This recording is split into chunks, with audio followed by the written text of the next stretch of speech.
Ya, selamat malam semua rekan-rekan yang dikasih dalam Tuhan. Hari ini apakah suara saya kedengaran? Kedengaran jelas, Pak. Oke, baik, terima kasih. Hari ini kita akan membahas satu masalah yang sangat krusial yang menjadi polemik. Polemik ini ditimbulkan oleh seorang rohaniawan, yaitu Yakobus Arminius dan rekan-rekannya dan pengikutnya yang dikenal dengan sebutan Arianisme, Arminianisme.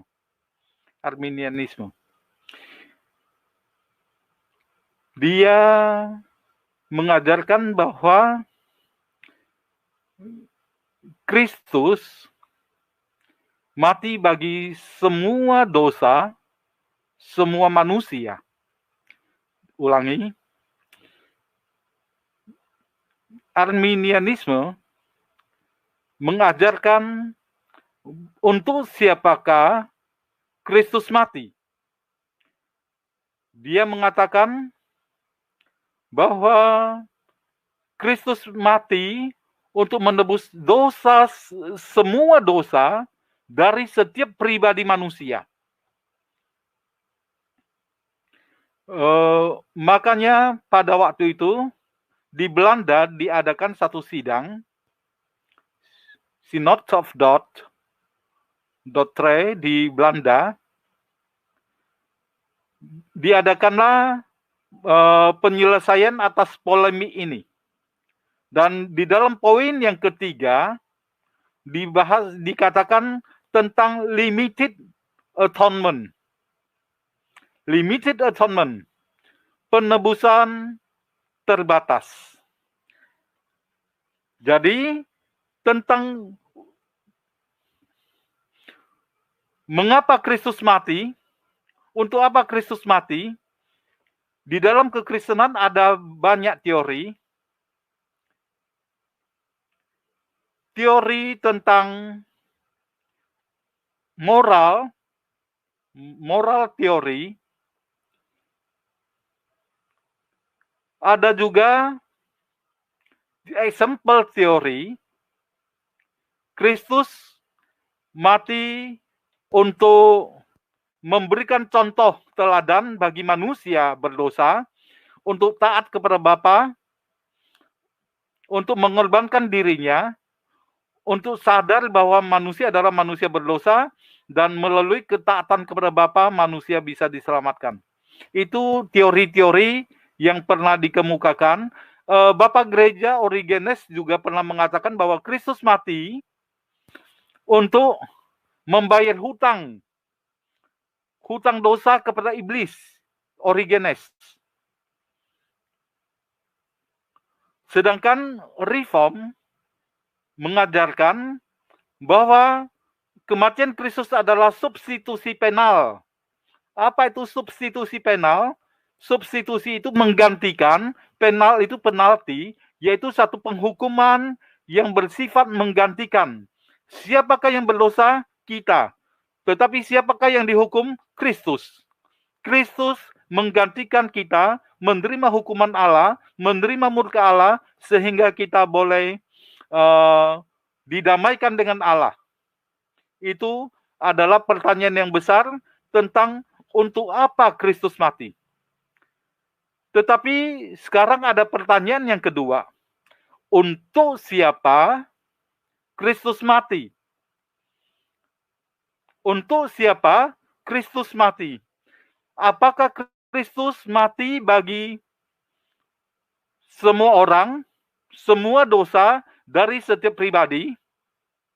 Kalau kita berikan survei ini kepada jemaat awam, ada 5 pertanyaan yang coba saya persiapkan.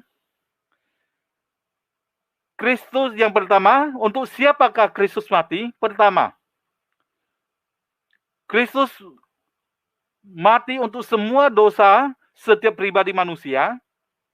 Yang kedua, Kristus mati untuk sebagian dosa dari setiap manusia, bukan semua dosa.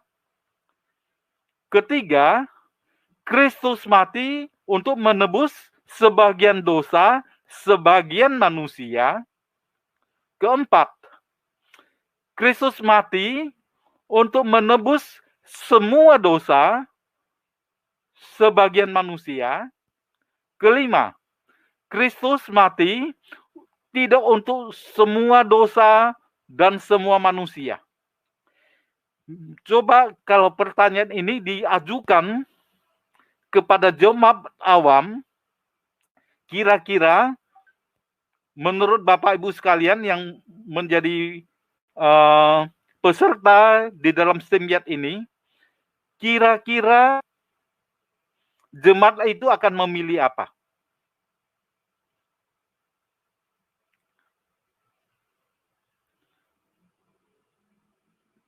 Ada 5 pertanyaan, 5 kuesioner yang diajukan. Untuk siapakah Kristus mati? A.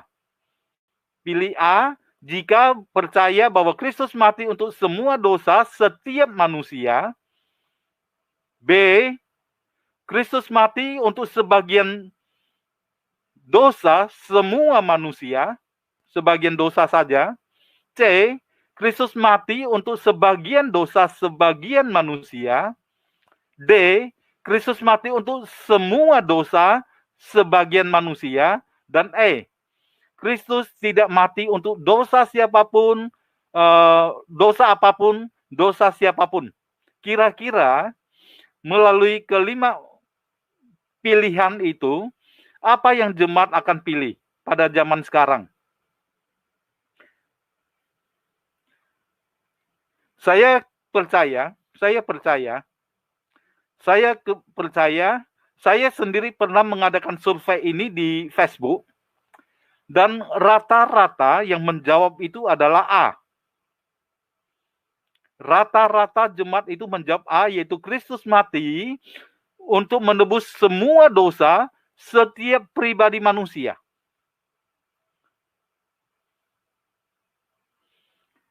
Ada sedikit orang yang memilih D, yaitu Kristus mati menebus semua dosa sebagian manusia. Jadi, inilah permasalahan yang sangat real, yang sangat nyata di hadapan kita sebagai seorang scholar yang belajar teologi. Untuk siapakah Kristus mati? Apakah Kristus mati untuk semua dosa setiap manusia? Ataukah Kristus hanya mati untuk semua dosa sebagian manusia? Nah, yang pertama itulah yang dipercaya oleh kelompok Arminian. Secara garis besar, memang soteriologi, boleh saya simpulkan 2 garis pemikiran yang besar, yaitu Arminianisme dan Calvinisme. Arminianisme ada 2, yaitu yang pertama, yaitu rasional Arminianisme. Apa itu rasional Arminianisme? Rasional Arminianisme adalah mereka yang percaya bahwa Kristus mati menebus semua dosa manusia dan setiap pribadi manusia. Jadi, tidak ada yang masuk ke dalam neraka. Semua selamat masuk surga. Karena Allah mengasihi semua manusia, maka tidak ada manusia yang masuk neraka. Itu rasional Arminianisme. Itu yang disebut dengan universalism. Universalisme, yaitu mereka yang percaya semua orang akan diselamatkan. Walaupun di dalam fakta mereka akan terbentur banyak masalah. Misalnya, banyak orang yang masuk ke neraka. Kita tahu Lazarus dan orang kaya itu bukan perumpamaan, karena kalau perumpamaan itu tidak ada sebut nama Lazarus tentunya. Orang kaya itu masuk neraka.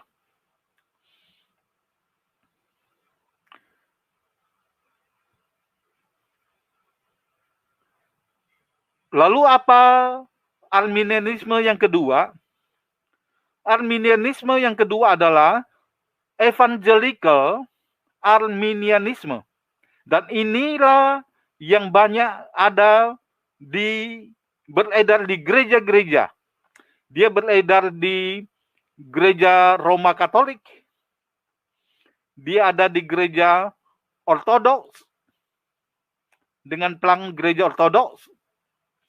Dia ada di Metodis. Dia ada di Karismatik Pantekosta. Dia ada di gereja-gereja yang Injili kebanyakan Metodis, Wesleyan itu adalah evangelical Arminianisme. Evangelical Arminianisme mengajarkan bahwa Allah memang menyediakan keselamatan untuk semua manusia. Hanya saja mereka percaya bahwa manusia itu harus memberikan respon. Manusia harus memberikan respon untuk menerima ataupun menolak Kristus. Jikalau manusia yang disediakan keselamatan dan manusia mau bekerja sama, sinergisme, maka manusia itu akan diselamatkan. Sedangkan manusia yang menolak dengan tidak menerima, tidak percaya kepada Yesus Kristus, maka dia akan binasa.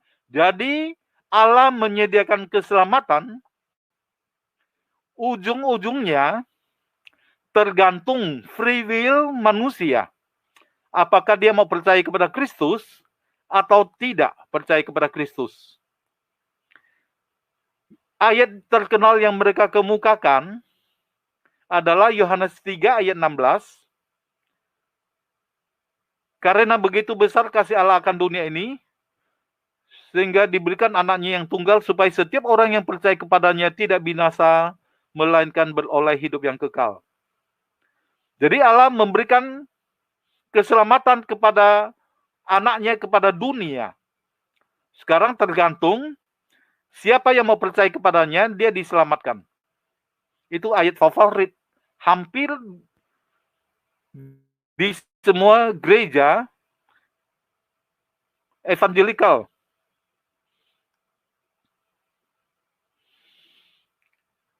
Ayat yang mereka kemukakan yang terkenal yang kedua adalah 1 Yohanes pasal 2, 1 Yohanes pasal 2 ayat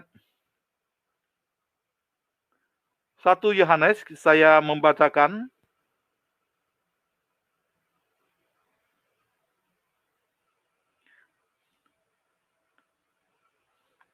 Ayat 2. Saya bacakan dari ayat 1. Anak-anakku, hal ini kutuliskan kepada kamu, supaya kamu jangan berbuat dosa.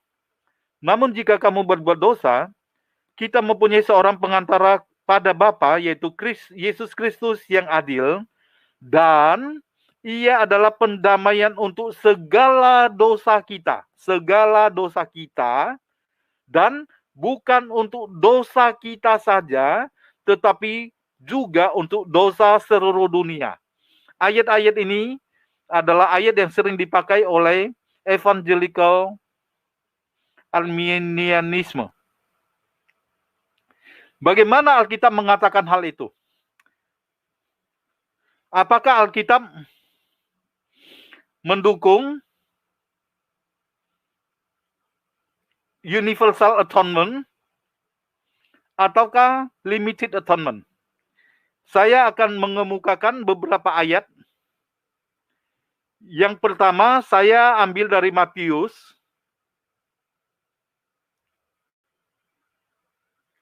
pasal yang ke-1,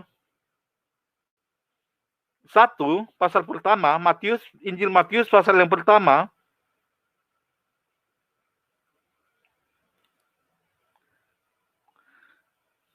ayat 21. Ia akan melahirkan anak laki-laki dan engkau akan menamakan dia Yesus. Karena dialah yang akan menyelamatkan umatnya dari dosa mereka. Dialah yang akan menyelamatkan umatnya, his people. Bukan kepada semua manusia. Efesus pasal 5 ayat 23 sampai 25. Karena suami adalah kepala istri. Sama seperti Kristus adalah kepala jemaat. Dialah yang menyelamatkan tubuh. Efesus pasal 5 ayat 23 sampai 25. Karena itu sebagaimana jemaat tunduk kepada Kristus, demikian jugalah istri kepada suami dalam segala sesuatu. Hai suami, ayat 25. Kasihilah istrimu. Sebagaimana Kristus telah mati mengasihi jemaat dan telah menyerahkan dirinya baginya. Jadi di sini sangat jelas limited atonement. Kristus mengasihi jemaat.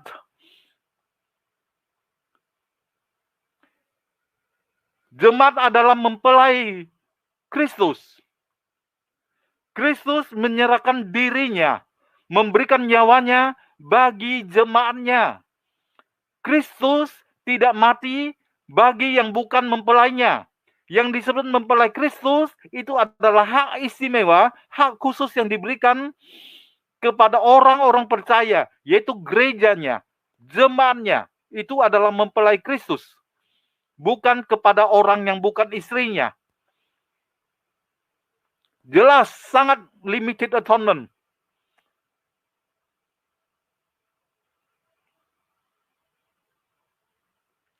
Kalau kita membaca lebih lanjut, bagaimana Alkitab mengatakan di dalam Injil Yohanes pasal yang ke-10, agak panjang, tetapi saya membacakan beberapa ayat saja, dan kita akan akhiri untuk saya lebih banyak masuk kepada diskusi, supaya lebih melimpah. Jadi yang penting kita sudah mendapatkan pengertian untuk siapakah Kristus mati. Injil Yohanes pasal 10 ayat 3 dan 4. Untuk dia penjaga membuka pintu dan domba-dombanya mendengarkan suaranya, dan ia memanggil domba-dombanya menurut namanya. Memanggil domba-dombanya masing-masing menurut namanya dan menuntunnya keluar. Jika semua dombanya telah dibawanya keluar, ia berjalan di depan mereka dan domba-domba mengikuti dia karena mereka mengenal suaranya. Domba-dombanya mengenal suaranya. Injil Yohanes pasal 10 ayat 11 sampai 16. Akulah gembala yang baik. Gembala yang baik memberikan nyawanya bagi domba-dombanya. Sedangkan seorang upahan yang bukan gembala dan yang bukan pemilik domba-domba itu sendiri, ketika melihat serigala datang meninggalkan domba-domba itu lalu lari, sehingga serigala menerkam dan mencerai-beraikan domba-domba itu. Ia lari karena ia seorang upahan dan tidak memperhatikan domba-domba itu. Akulah gembala yang baik, dan aku mengenal domba-dombaku. Mengenal itu adalah berrelasi intim. Mengenal itu adalah berrelasi intim. Ada hubungan relasi yang intim, bukan sekedar mengetahui. Kristus mengenal domba-dombanya dan memberikan nyawaku bagi domba-dombaku. Ada lagi padaku domba-domba lain. Bahasa Inggrisnya, and I have other sheep. Itu present tense. Umatnya, domba-dombanya itu jelas dikatakan itu present tense. Ya. Jadi Kristus memberikan nyawanya bagi domba-dombanya. dan seterusnya.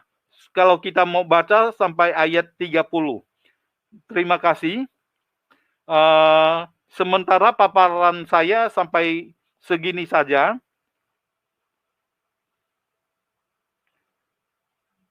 Saya mengajak kita lebih banyak diskusinya.